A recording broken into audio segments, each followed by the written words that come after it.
Dear 2020. I remember hearing this analogy of riding a bike. They say to stay balanced, you have to keep moving forward. 2019 was kind of like learning how to ride a bike again, where I was both pedaling past the speed limit at times and falling off the bike at others. But at the end and going into this new year, I'm finally finding my steady state. I've definitely had some awesome highs, traveling around the world and sharing laughs with people I love. But like anyone else in this world, I've had my share of lows as well. 2019 was a year of new experiences, both good and bad, but it was a year where I learned a lot about myself and the people that matter.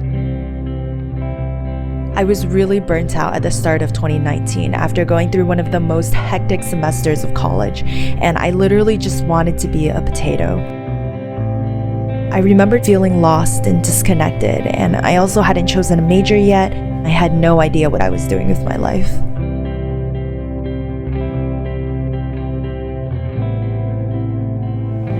So in the middle of winter break, I spontaneously booked a ticket to see my brother in San Francisco. We've always been super tight, but we've had our falling outs, and this trip helped us get closer again. Over 2 weeks, we cooked, had some deep talks, and explored San Francisco together.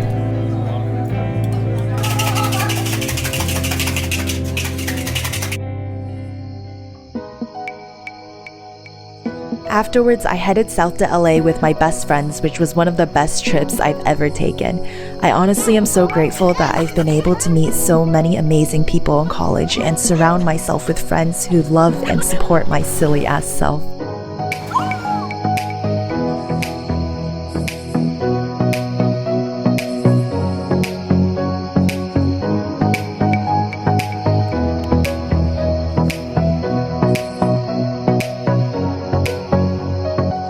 We all need to slow down sometimes, and I began to reevaluate a few things when I got back to school.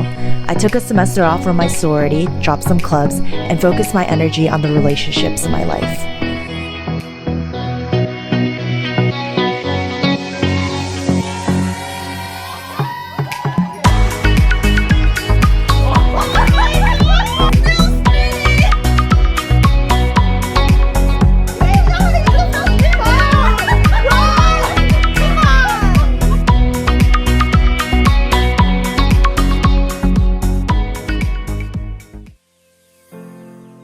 In March, my first serious relationship ended.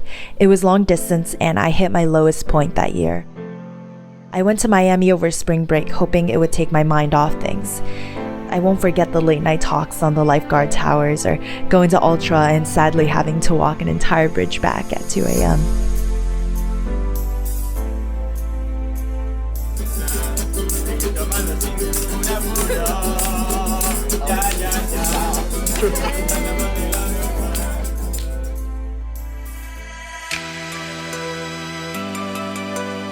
The summer finally came, and I really liked my internship and the people I met.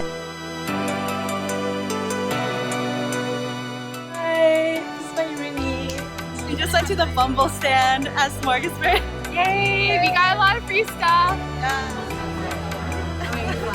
From lots of shopping and desserts, Pride Parade, taking hip-hop classes, going to Rockaway Beach and cooking for myself, I had my first taste of adulthood and city life. I never got the New York City hype until this summer, and now it's my dream to be here after college.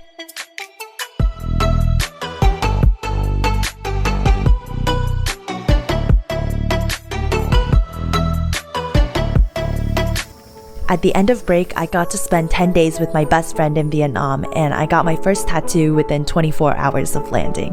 To mark my 20s, right? I learned 3 things during this trip. 1, I can't pronounce or learn Vietnamese for my life. 2, Vietnamese coffee is truly the best, and so is its food.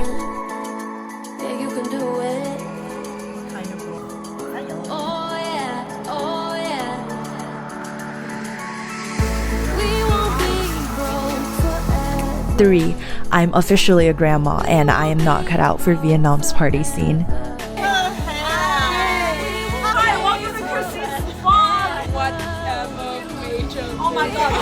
After getting a fever and pulling an all-nighter, we hopped on a plane to Pleiku and went straight on a hike. You look dead as fuck, but it's monsoon season, guys. I met a group of high school kids that really inspired me with how passionate they were about making their home more known to tourists. They took us on a motorbike tour of the mountains and showed us the ethnic groups and traditional food there, saying that they wanted to make this an official tour that would help their home become more known. I loved their energy, their purity, their genuine laughter. I'm glad I was able to catch my breath, and this was definitely an unforgettable trip.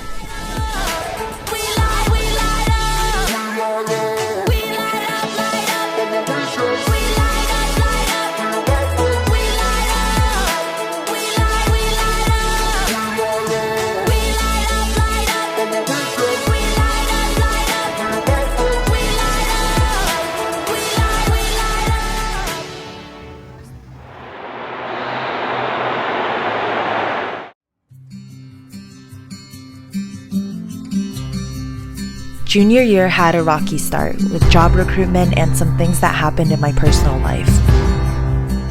In the end, I realized I just wanted to be alone for a while. I remember my last conversation with my grandpa before he passed away.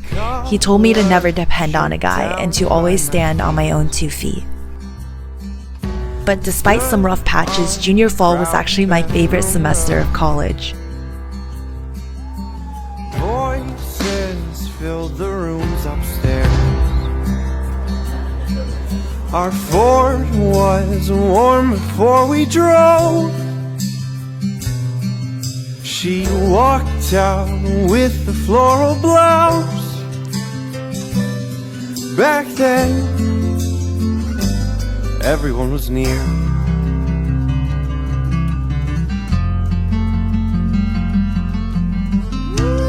I've grown a lot in 2019.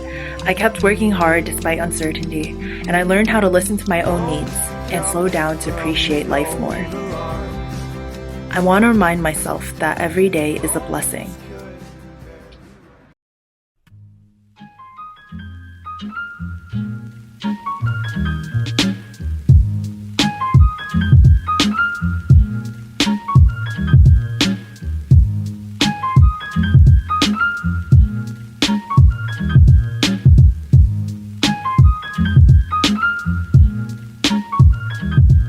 So dear 2020, I know that there will be both ups and downs. After all, life isn't a straight line, but as long as we focus our energy in the right places, we let the good outweigh the bad, we can keep moving forward.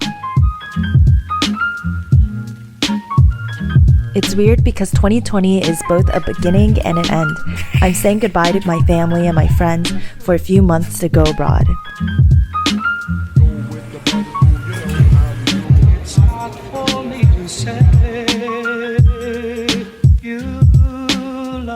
But I want to say thank you to everyone who's been and stayed in my life these past few years, and for 2019, which has brought me to so many new places and allowed me to create so many great memories.